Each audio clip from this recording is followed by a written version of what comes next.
Ouvindo bem o som? Está todo mundo ouvindo bem? Oi?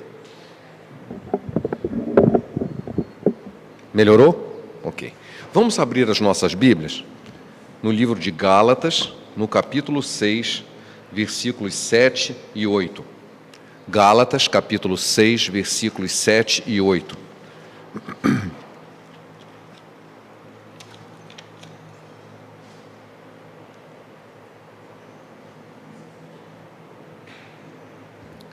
Gálatas, capítulo 6, versículos 7 e 8. É um texto bastante conhecido. Convido os irmãos a acompanhar a leitura com toda a reverência à palavra de Deus. Diz-nos assim o texto: Não vos enganeis, de Deus não se zomba, pois aquilo que o homem semear, isso também ceifará. Porque o que semeia para a sua própria carne, da carne colherá corrupção, mas o que semeia para o Espírito, do Espírito colherá vida eterna. Eu vou repetir o segundo versículo, versículo 8.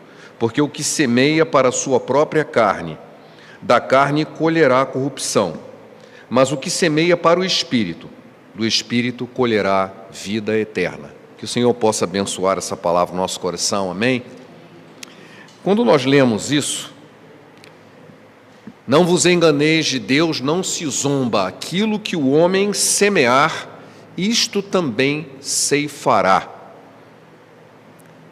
Isso não é uma escola de agricultura, onde você vai ensinar para uma criança que se ele plantar feijão, não vai nascer uma abóbora, né? Botou um feijão, vai nascer feijão. Se você plantar abacaxi, não vai nascer melancia, vai nascer abacaxi. O que você plantar, você vai colher. E o que você não plantar, você não vai colher. Isso é bastante simples de se ver, mas é uma comparação. Não está querendo ensinar agricultura para ninguém, porque aquele povo da época em que foi escrito isso, conhecia muito bem isso. Era um povo de vida agrária e pastoril. Há uma comparação, essa comparação é a que está no verso 8. Se você semeia na carne, você colhe coisas da carne. Se você semeia no Espírito, você colhe coisas do Espírito. Em outras palavras, para a nossa vida, nós temos que entender uma afirmação muito importante.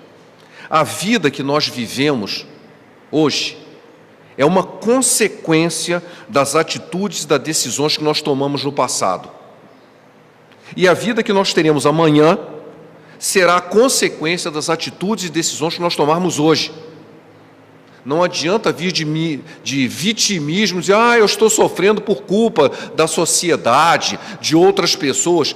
A vida que você leva hoje é o fruto das decisões e das atitudes que você mesmo tomou no passado. É isso que o texto está dizendo. Você semeou, você está colhendo. Você quer mudar a colheita? Você tem que mudar a semeadura.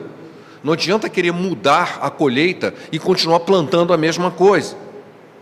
O problema mais sério de se entender isso é que nós vivemos numa sociedade e que, por diversos motivos, nós estamos tentando modificar essa lei natural de semeadura e colheita. Fala-se muito em liberdade de direitos. Eu posso fazer o que eu quiser. É verdade, você faz o que você quiser. Só que tudo que você faz tem consequência. E isso não é dito claramente. Eu tenho até feito vários comentários nos anúncios que eu vejo na televisão, que a pessoa, olha, você pode ser o que você quiser. Isso é mentira. Você não pode ser o que você quiser. Você tem que se perguntar se você tem capacidade intelectual, física, preparo, se você está disposto a pagar o preço da disciplina. Nós vemos o exemplo dos jogadores de futebol, tantos jogadores famosos, que poderiam ser grandes coisas, mas eles não estavam dispostos a pagar o preço. Não querem treinar, preferem estar nas festas, bebendo, e aí destroem sua carreira. Eles têm a capacidade? Têm, mas eles não têm a disciplina. Eles não querem pagar o preço para obter a colheita que querem. Eles querem a colheita, mas não querem semear. Então é um engano muito grande você achar que pode semear, você pode colher aquilo que você não plantou. É muito comum você pensar o seguinte, mas eu quero ser tratado com respeito. Você trata as pessoas com respeito? Não. Por que você acha que alguém vai te tratar com respeito? Você trata as pessoas com grosseria, mas espera que elas lhe tratem com carinho. Não vai acontecer. Você está acostumado a tratar os outros grosseiramente. É desse jeito que você vai ser tratado. Você está plantando, então vai colher. Se eu tenho uma vida de licenciosidade, de vícios, mas eu quero ter uma boa saúde. Todos nós queremos ter uma boa saúde, essa é uma boa colheita. Mas o que você plantou? Você plantou a semente de uma boa saúde? Não. Então você não vai ter uma boa saúde. Não adianta a gente querer mudar a colheita sem mudar a semeadura. Em Oséias, no capítulo 8, versículo 7, tem um versículo que fala que os que semeiam vento colherão tormentas. No nosso português aqui, quem semeia vento colhe tempestade. É verdade. Você semeou uma coisa, vai colher o resultado daquilo que você semeou. Nós temos a tendência de achar que os problemas sempre são da vida dos outros. A gente trata os outros de uma maneira diferente de como a gente julga a nós mesmos. Com os outros a medida é uma, conosco a nossa medida é mais larga. Tudo para nós é justificado. Não, eu fiz isso, mas é por causa disso, por causa daquilo. E começa a inventar um monte de desculpa, mas para os outros não tem desculpa. Jesus nos disse que à medida com que nós medimos, nós vamos ser medidos também. E algumas vezes vai ser até acrescentado. Está lá no Evangelho de Lucas. Essa lei, ela é universal. Você semeia, você colhe. Mas ela não necessariamente é negativa. Você só colhe coisa ruim. Não. Se você semear coisa boa, você vai colher coisa boa.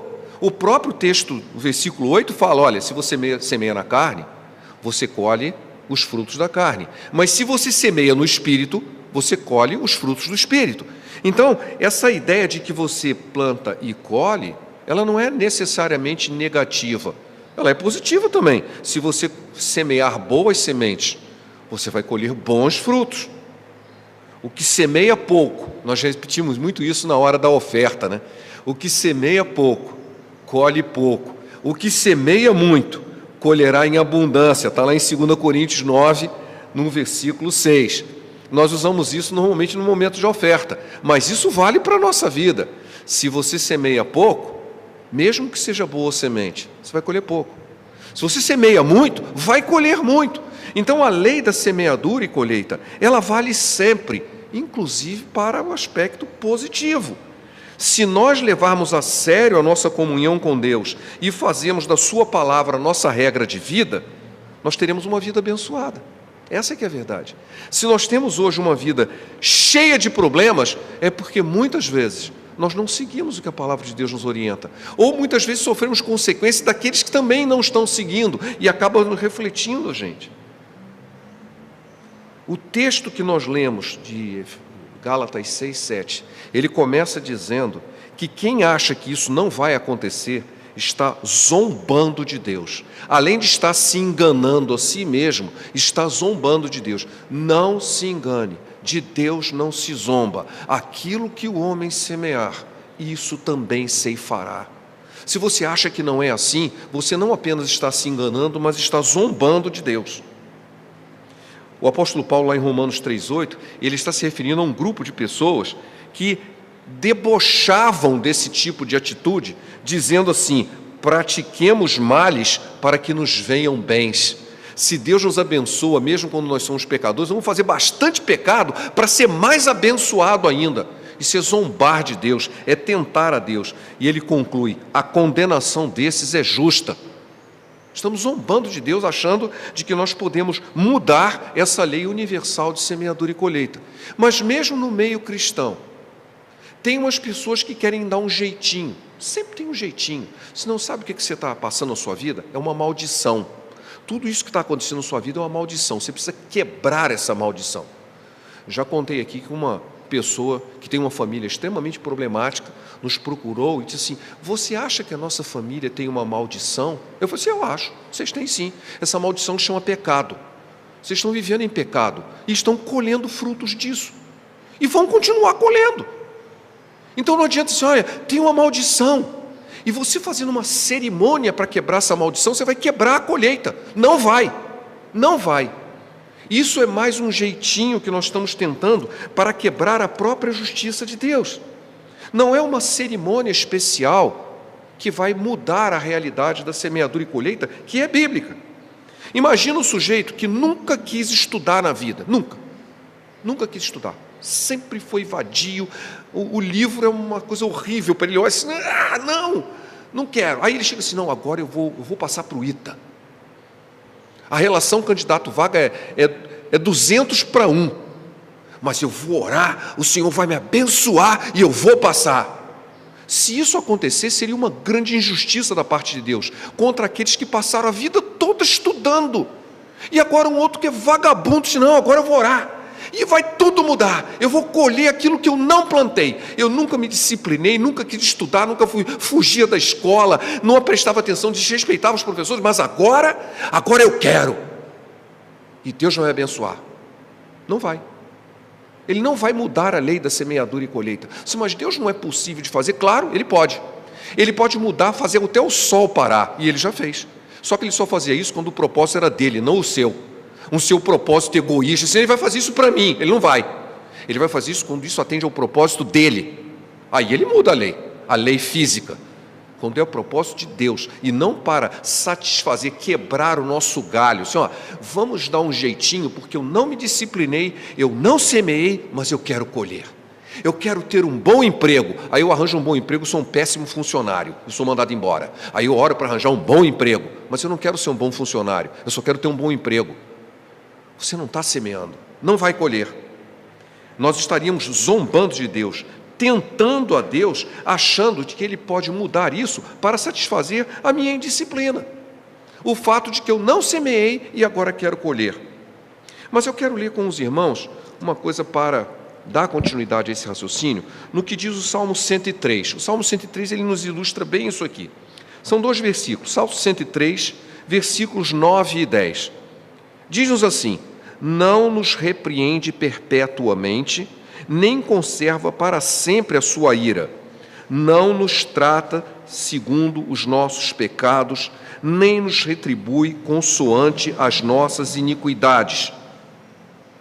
Esse texto é interessante. Ele diz que Deus dá um desconto para a gente, mas Ele cobra. É interessante. Veja, Ele não repreende perpetuamente, mas repreende. Não perpetuamente, mas repreende. Ele não nos trata segundo as nossas necessidades, as nossas iniquidades, nos castiga. Então Ele dá um desconto, mas Ele cobra.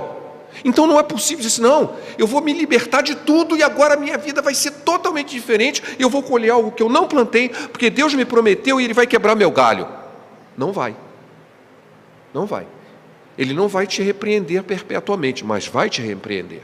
Ele vai cobrar, porque a lei da semeadura e colheita é universal. E mesmo porque é muito importante que a gente perceba que ela não é só negativa. Você não precisa pensar assim, não, mas agora eu tenho que resolver porque eu só estou colhendo coisa ruim. Mas você pode colher coisa boa. Basta você plantar. Semeie coisas boas. Nessa vida, guardem essa frase que eu gosto muito.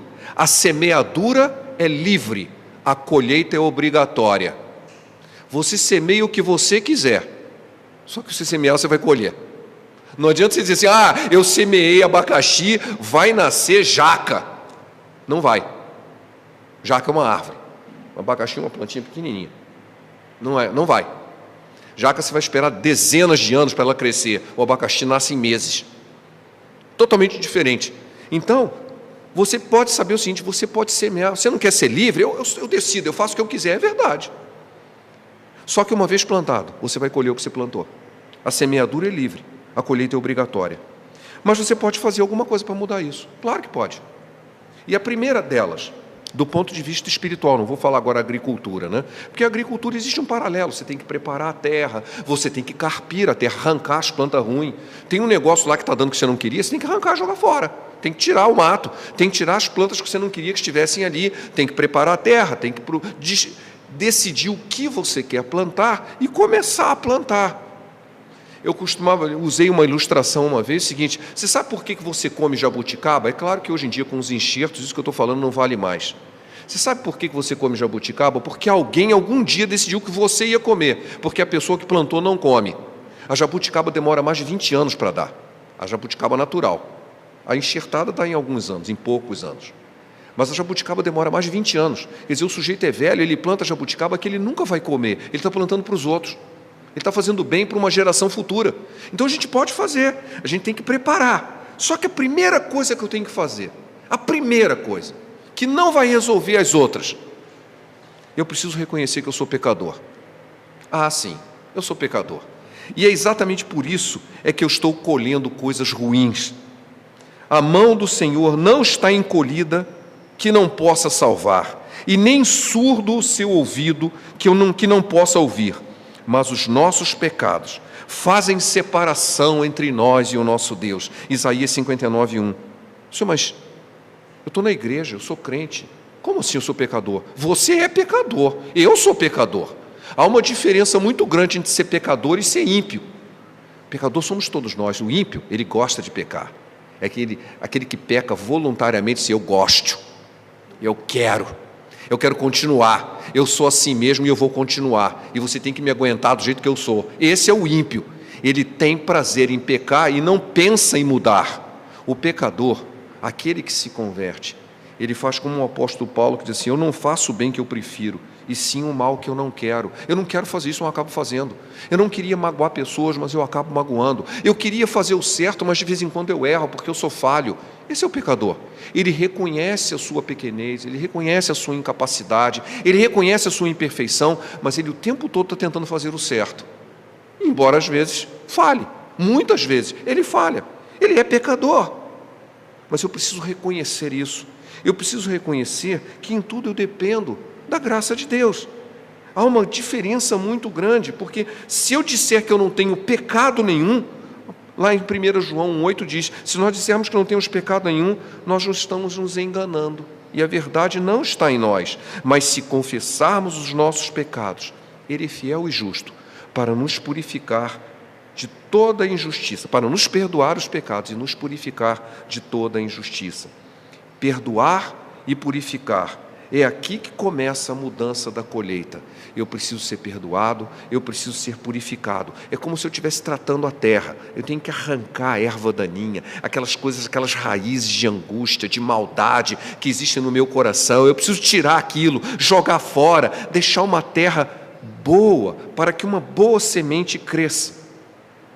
A segunda atitude, que eu acho que vale a pena a gente gastar muito tempo, eu preciso mudar de atitude. Eu preciso mudar de atitude. Eu preciso buscar santidade. E eu quero fazer uma pergunta de uma ilustração muito engraçada, muito conhecida. Chama-se 5 sapos num tronco. 5 sapos estão num tronco à beira do rio. 4 decidiram pular. Quantos ficaram? 5. Eles só decidiram, não pularam. Eles continuam lá. Eles decidiram pular, mas não pularam. Se eles tivessem pulado, ficaria só 1. Mas eles só decidiram, eles não pularam. A igreja está cheia de gente assim, igual esse sapo. Eu decido, mas só decide, não faz. Não muda de atitude. Então não é possível mudar a colheita sem mudar de atitude. É como assim: eu preparei a terra, tirei o capim, tirei as raízes, preparei tudo e semeio a mesma semente de novo. Sabe o que vai acontecer? Tudo novamente. Tenho que mudar de atitude.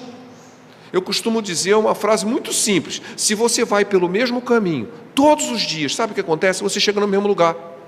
Eu não gostei do lugar que eu cheguei, só tem um jeito: você tem que mudar o caminho. Se você continua no mesmo caminho, você chega sempre no mesmo lugar. Você planta sempre a mesma semente, vai colher sempre a mesma coisa. Agora, se eu mudar de atitude, as coisas começam a mudar. E ela tem que mudar não de fora para dentro, mas de dentro para fora. E somente com a ajuda de Deus isso é possível. Eu gosto muito do que diz em Romanos 1,16. Assim, o que é o Evangelho? O Evangelho é o poder de Deus para a salvação de todo aquele que crê. Há poder no Evangelho, poder transformador, não apenas para te levar para o céu, abrir a porta para o céu, porque isso você não fez nada para isso. Poder transformador de transformar você de um pecador em um santo. De você que você tinha uma paixão pelo pecado e agora você tem ojeriza pelo pecado, disse: eu quero buscar santidade, eu vou mudar de atitude e vou fazer uma nova colheita na minha vida. Esse poder vem de Deus. Terceiro terceiro passo para mudar a colheita. Você precisa consertar aquilo que precisa ser consertado. É muito estranho você ver na televisão pessoas que foram presas por crimes, elas vão para o presídio, ouvem do Evangelho, dizem que se converteram e depois agem como se nunca tivesse cometido crime nenhum. Cheguei a ver um que matou uma pessoa, disse: não, eu já paguei a minha dívida com a sociedade. Você pagou sua dívida com Deus? Você matou uma pessoa, aquela pessoa não vai voltar. Essa dívida não é com a sociedade, é primeiro com Deus. O que você fez para isso? Talvez não tenha nada para fazer. Não há nenhum arrependimento nas palavras de uma pessoa assim. Eles não se arrependem. Dizem: agora eu sou uma nova pessoa. Mas você se arrependeu de ter sido uma pessoa velha? Não. Mas como assim? Como pode isso? Esse não é o Evangelho. Você tem que consertar aquilo que você pode. Nem sempre você pode, mas aquilo que pode deve consertar. Você ofendeu alguém? Peça perdão. Você deve alguma coisa? Pague. Simples assim. Você contou uma mentira? Vai lá e diga a verdade. Mas isso vai pegar muito mal. Vai. Mas isso vai ser uma humilhação para mim. Vai. Mas Jesus disse que aquele que se humilhar será exaltado. Não pela pessoa que está aqui, mas por Deus. Você foi capaz de se arrepender e o verdadeiro arrependimento aceita a repreensão, aceita a humilhação, senão eu errei. Eu tenho que pagar pelo que eu fiz. Me perdoa, eu fiz mal, eu menti para você, eu te enganei, eu fiz isso. Confesse. Se é possível fazer, faça. Não esconda. Não esconda, porque aquilo é uma semente do mal que vai continuar no seu coração. Você tem que tirar isso. Em algum momento ele pode brotar novamente. Conserte aquilo que foi quebrado, se for possível. 4. Busque conhecer a palavra de Deus. Busque conhecer a palavra de Deus. Se você conhece aqui a vontade de Deus para a sua vida, cumpra. Cumpra. Guardo no coração a tua palavra para não pecar contra ti, diz o Salmo 119, 11. O Salmo 1, que é muito bonito, muitos conhecem, ele diz que é bem-aventurado o homem que não anda segundo o conselho dos ímpios, não se detém no caminho dos pecadores, nem se assenta na roda dos escarnecedores. Antes, o seu prazer está na lei do Senhor, e na sua lei medita de dia e de noite. Ele será como uma árvore, plantado junto à nascente de águas, cuja folhagem não murcha, e ao devido tempo ele colhe, ele dá o seu fruto, porque ele está plantado na raiz, as suas raízes estão à beira da água. Sabe como que ele conseguiu plantar essa árvore? Ele seguiu a palavra de Deus. Ele não teve prazer na vida, na companhia dos ímpios, dos pecadores. Não, eu vou buscar a lei do Senhor. Muitas vezes nós achamos que através de métodos criados por nós mesmos, nós podemos mudar a colheita. Eu plantei, mas é que eu queria um pouquinho diferente, então eu vou dar um jeito. O único jeito é seguir o que a palavra de Deus nos diz. E aí a colheita será abundante. A colheita será abundante. É o que a palavra nos diz. Por último, e que eu acho que é muito importante, dependa da graça de Deus em tudo. Saiba que tudo que você tem veio dele, senão você vai se tornar arrogante, você vai se tornar prepotente, você vai achar que merece. Deus me abençoou porque eu mereço, eu fiz por onde? Deus te abençoou porque Ele faz as coisas de graça, porque Ele é misericordioso. São as misericórdias do Senhor a causa de nós não sermos consumidos. Suas misericórdias se renovam todos os dias. É o que diz Lamentações 3:23. Reconheça Deus em tudo que você é, o que você faz e o que você vai realizar. Eu gosto muito de uma música do Diante do Trono, que eu já repeti aqui mais de uma vez, cujas palavras dizem assim: não tenho palavras para agradecer tua bondade, dia após dia me cercas com fidelidade.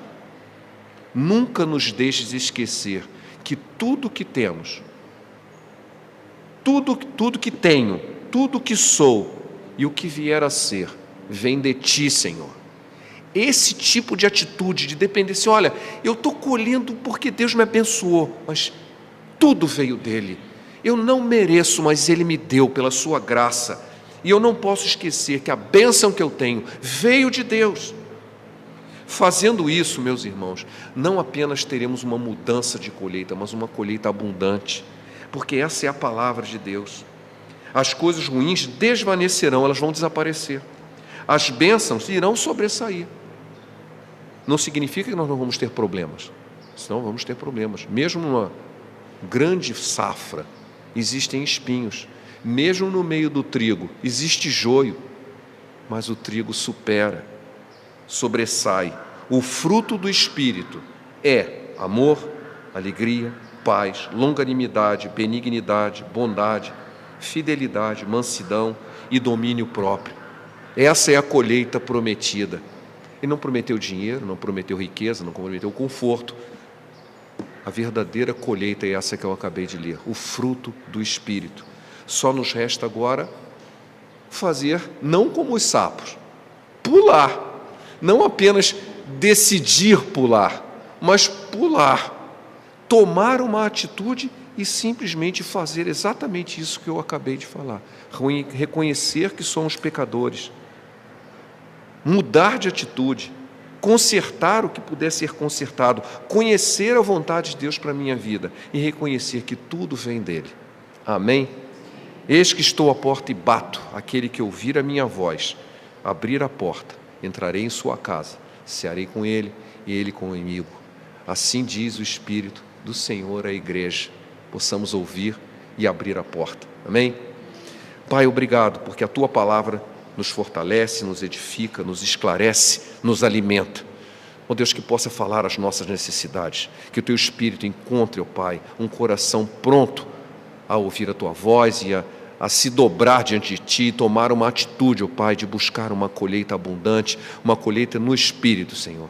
Toca cada um de nós, toca aqueles que ainda vão ouvir essa mensagem pela internet, abençoa todos que ouvirem, Senhor. É o que te pedimos em nome de Jesus. Amém.